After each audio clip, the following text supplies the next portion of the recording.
Students, I am Shweta and welcome to my channel education hub. हम लोग class 9 का chapter number 3 भी complete कर चुके हैं। बहुत ही छोटा सा और सिंपल सा आपका चैप्टर था।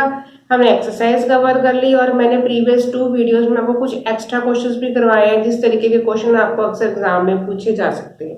तो आज हम इसी चैप्टर के असर्शन और रीजन डिस्कस करेंगे कि आपको थोड़ा आइडिया हो जाए कि एग्जाम में आपको किस टाइप का असर्शन रीजन पूछे जा सकते हैं और आपको कोई कंफ्यूजन क्रिएट ना हो। तो स्टार्ट करते हैं। असर्शन रीजन क्वेश्चन क्या दिया हुआ है यहाँ पे, असर्शन क्या दिया हुआ है, assertion the point -6,0 lies on y-axis and point 0,-7 lies on x-axis। एक स्टेटमेंट दी है, आपको पता ही है assertion रीजन में होता क्या है। एक स्टेटमेंट दी होती है, बताना होता है हमको ये करेक्ट स्टेटमेंट है कि फॉल्स स्टेटमेंट है, इनकरेक्ट स्टेटमेंट है। तो हम एक बना लेते हैं रफ सा। हम यहाँ पर बना लेते हैं एक्स एक्सिस और वाई एक्सिस। ये होता है एक्स एक्सिस, ये होता है वाई एक्सिस। अब इन्होंने बोला था पॉइंट -6,0 -6 यानी कि ये एक्स एक्सिस पे है। इधर हमारा होता है माइनस, तो हमने यहाँ लगा लिया -6। हमें पता है इधर हमारा पॉजिटिव, इधर हमारा नेगेटिव, ये पॉजिटिव और ये नेगेटिव, इतना हमको पता है। अब लिखा है ये -6 और y वाला जो है वो 0 है, यानी कि y वाला पॉइंट हमारा आ रहा है वो 0 पे आ रहा है, यानी कि ये बनेगा कहाँ, -6 पे बनेगा। Point -6,0 lies on y axis, मतलब कि -6 और जो 0 है ये -6 है, 0 बोल रहे कि y एक्सिस पे आ रहा है।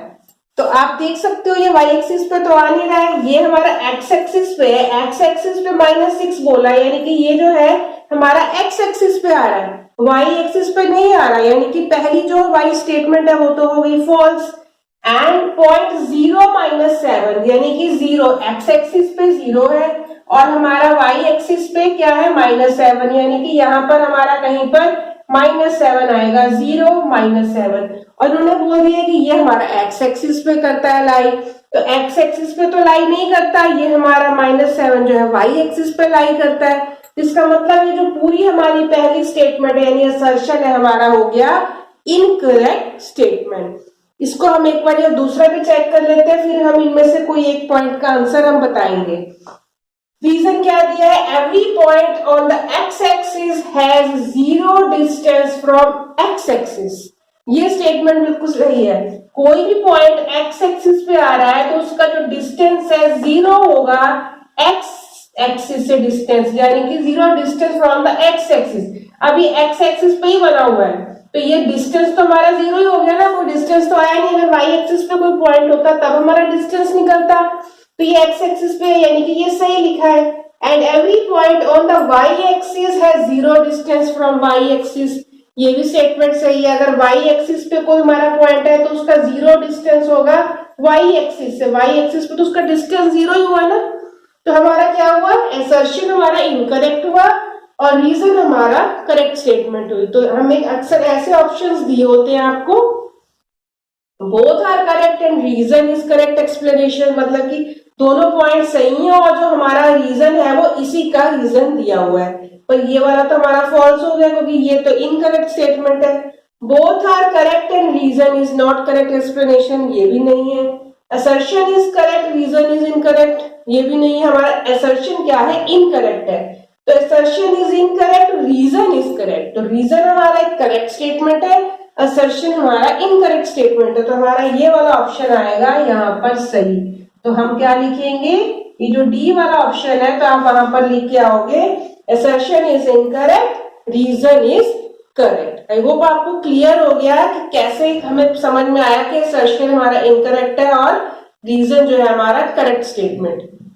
अब सेकंड वाला देखते हैं असर्शन रीजन क्या दिया है यहाँ पे statement, the points -3,8 and 8,-3 are at different positions in the coordinate plane.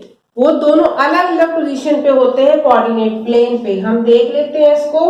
ये होता है हमारा प्लस प्लस वाला कॉमा और ये वाला होता है हमारा माइनस कॉमा प्लस, यानी कि ये फर्स्ट क्वाड्रेंट, ये सेकंड क्वाड्रेंट, ये होता है हमारा थर्ड क्वाड्रेंट, ये होता है हमारा फोर्थ क्वाड्रेंट। यहाँ पे दोनों माइनस होते हैं और यहाँ पर हमारा पहले प्लस और फिर माइनस होता है। ये चीज हमको पता है। अब हम इसके अकॉर्डिंग बना लेते हैं द पॉइंट्स -3, 8, यानी कि एक्स एक्सिस पे माइनस है और वाई एक्सिस पॉजिटिव है, यानी कि -3, 8 हमारा किस में आएगा, सेकंड क्वाड्रेंट में आएगा। फिर उन्होंने बोला 8, -3, यानी कि एक्स एक्सिस पॉजिटिव है और जो है वाई एक्सिस हमारा माइनस में है, यानी कि इधर आएगा, यानी कि 8, -3 हमारा इस क्वाड्रेंट में आएगा। ये होता है हमारा कोऑर्डिनेट प्लेन। तो स्टेटमेंट हमारी सही होगी, the points this and this are different positions in the coordinate plane. अब ये कोऑर्डिनेट प्लेन पे हमारे डिफरेंट पोजीशंस पे आ रहे हैं, एक हमारा सेकंड क्वाड्रेंट में आ रहा है, एक हमारा फोर्थ क्वाड्रेंट में आ गया। तो इसका मतलब असर्शन हमारा सही है, यानी कि असर्शन क्लियर हो गया। Reason, if x is not equal to y, अब ये x है ये y के बराबर तो है नहीं, ये माइनस में है ये प्लस में है, यहाँ पर भी ये प्लस में है ये माइनस में, ना इनकी वैल्यू सेम आ रही है।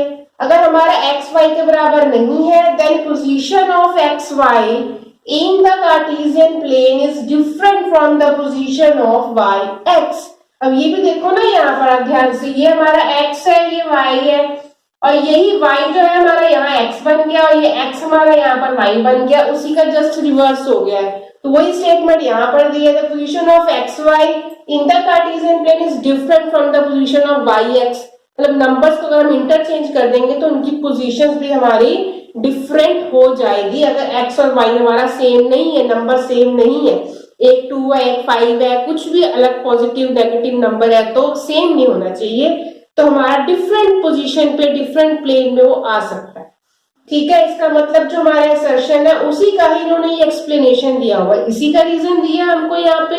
तो हमारी स्टेटमेंट कौन सी वाली आ जाएगी यहाँ पे, both are correct and reason, A वाला, both are correct and reason is correct explanation. हमारे दोनों स्टेटमेंट सही है और जो ये रीजन है हमारा वो करेक्ट एक्सप्लेनेशन है। तो हमारा पहला वाला पॉइंट ही सही आएगा। तो आप कहाँ टिक लगाओगे, both are correct and reason is correct explanation. हो गया क्लियर? मैंने आपको तो असर्शन रीजन करके सिखाए, बताए, आपको समझाए कि उम्मीद है आपको वो समझ में आ गया कि किस टाइप के असर्शन रीजन आ सकते हैं और स्टेटमेंट को हम कैसे समझ के उनके आंसर दे सकते हैं। तो मुझे एक और इम्पोर्टेंट क्वेश्चन लगा आपकी बुक में से, ऐसा आपकी इस चैप्टर में से ऐसा एग्जाम में आ सकता है, 5 नंबर का या बड़े ज्यादा नंबर का क्वेश्चन भी ये आ सकता है। तो मैंने अब इसी वीडियो में आपको एक एक्स्ट्रा इम्पोर्टेंट क्वेश्चन भी कराने जा रही हूँ। असर्शन रीजन हो गया है, उम्मीद है आपको वो समझ में आ गए। तो क्वेश्चन देखते हैं क्या है। Right the coordinates of the vertices of a rectangle whose length and breadth are 6 units and 3 units। एक रेक्टेंगल शेप है, उसकी जो लेंथ और ब्रेड्थ है, यानी कि लेंथ हमारे 6 यूनिट्स है, यानी कि इसकी यूनिट्स जो है ये यूनिट्स होती हैं, वो 6 यूनिट्स जाएंगी, पर किस डायरेक्शन में जानी है, एक्स या वाई एक्सिस, ये हमें नहीं पता। 6 यूनिट्स जाएंगे, 3 यूनिट उसकी जो ब्रेड्थ है वो हमारी होगी, कौन सी एक्सिस पे होगी ये नहीं पता। अब देखते हैं आगे, 1 वर्टेक्स एट द ओरिजिन। अब रेक्टेंगल के 4 कोने होते हैं। रेक्टेंगल हमारा कैसा होता है, रेक्टेंगल की हमारी शेप ऐसी होती है, 4 वर्टेक्स होते हैं इसके। तो उन्होंने बोला है कि जो 1 वर्टेक्स जो है वो ओरिजिन पे है, यानी कि एक वर्टेक्स तो हमारा यहाँ पर हो गया 0,0 ओरिजिन पे हो गया। आगे क्या बोला था, longer side lies on the y axis. अब लॉन्गर साइड है हमारी कौन सी, जो 6 यूनिट है, यानी कि लेंथ वाली साइड है, ये कहां पर लाई कर रही है, वाई एक्सिस पे लाई कर रही है। तो वाई एक्सिस पे लाई करेगी, यानी कि यहाँ पर 6 यूनिट्स हमारे यहाँ पर हो गए, जाके वाई एक्सिस पे लाई करेगी तो यहाँ पर हमारा 6 यूनिट हो गए, यानी कि हमारी एक्स एक्सिस क्या होगी 0 और वाई एक्सिस क्या होगी हमारी 6। ये वाई एक्सिस पे लाई कर रही है। longer side lies on y and one of the vertices lies in the second quadrant। और एक वर्टेक्स हमारा सेकंड क्वाड्रेंट में आ रहा है, ये हमारा फर्स्ट क्वाड्रेंट हो गया, ये हमारा सेकंड क्वाड्रेंट हो गया। तो एक वर्टेक्स हमारा सेकंड क्वाड्रेंट में आ रहा है। Also find the area of the rectangle, और हमारा एरिया है जो फाइंड करो। अब 6 यूनिट्स हमारा इस तरफ जा रहा है, तो हमारे जो 3 यूनिट्स हुए वो हमारे ब्रेड्थ के इस तरफ हो गए, यानी कि 3 यूनिट हमारे यहाँ पर, इन्होंने बोला सेकंड क्वाड्रेंट में जा रहा है एक वर्टेक्स, तो यहाँ पर हो गया एक हमारा वर्टेक्स। और अब इसको हम यहाँ से ऐसे मिला देंगे, ये हमारा यहाँ मिल गया, ये हमारा पॉइंट क्या हो गया, इधर से -3 और इधर से हमारा हो गया 6। तो ये हमारा, मेरा लाइन थोड़ी टेढ़ी चली गई, ये हमारा हो गया 6। तो ये हमारा रेक्टेंगल शेप बन गई, ये हमको पॉइंट्स मिल गए, ये हमारा -3, 6 हो गया और ये वाला पॉइंट क्या हो गया -3, 0। तो ये हमारे सारे इसके पॉइंट्स निकल आए। अब हमको निकालना है एरिया। एरिया निकालेंगे हम लोग। ये रेक्टेंगल का डायग्राम बन गया हमारा, उन्होंने बोला राइट द कोऑर्डिनेट्स। अब कोऑर्डिनेट्स हमने लिख दिए, हमने इसका नाम दे दिया, मान लो ABCD। ये पहला हो गया वर्टेक्स, ये दूसरा हो गया, ये तीसरा हो गया, ये चौथा हो गया। जैसे हम रेक्टेंगल के नाम देते हैं वैसे हमने इसके नाम दे दिए। तो जो हमारा ए वाला कोऑर्डिनेट हो गया, ए हमारा कितना आ गया -3, 6। बी वाला पॉइंट हमारा क्या हो गया, बी हमने कहा लिखा है उधर, ये हो गया हमारा एक्स एक्सिस पे 0 हो गया और वाई पे 6 हो गया।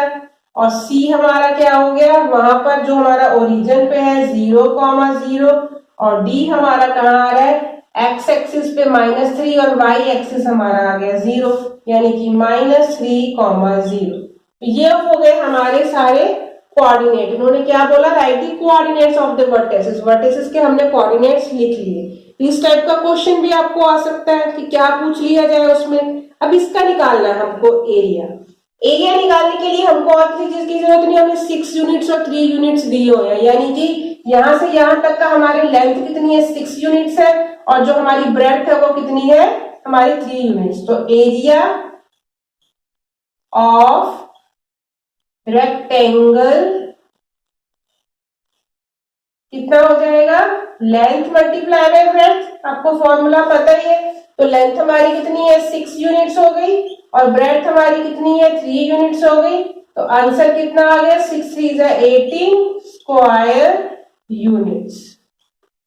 तो वेरी सिंपल क्वेश्चन, पर आप लोग कंफ्यूज हो सकते हो, इसलिए मैंने आपको ऐसा क्वेश्चन भी करवा दिया है। अगर इस टाइप का क्वेश्चन आ जाता है तो आपको ऐसे डायग्राम बनाना है और उसका हमें इस तरीके से एरिया निकालना है। तो आई होप आपको सारे क्वेश्चंस क्लियर हो गए। मैंने प्रीवियस वीडियोस में भी कुछ आपको एक्स्ट्रा क्वेश्चंस करवाए हैं। आई होप आपको इस चैप्टर से रिलेटेड कोई भी डाउट है वो सारे मैं उम्मीद करती हूँ कि आपको क्लियर हो गए होंगे। कोई भी डाउट हो मुझसे आप कमेंट करके जरूर पूछ सकते हो। तो आज की वीडियो में भी इतना, और आज का चैप्टर भी हमारा यहाँ खत्म होता है। नेक्स्ट वीडियो से हम नेक्स्ट चैप्टर नंबर 4 आपका linear equation in 2 variable start करेंगे। तो मिलते हैं नेक्स्ट वीडियो में, तब तक के लिए बाय।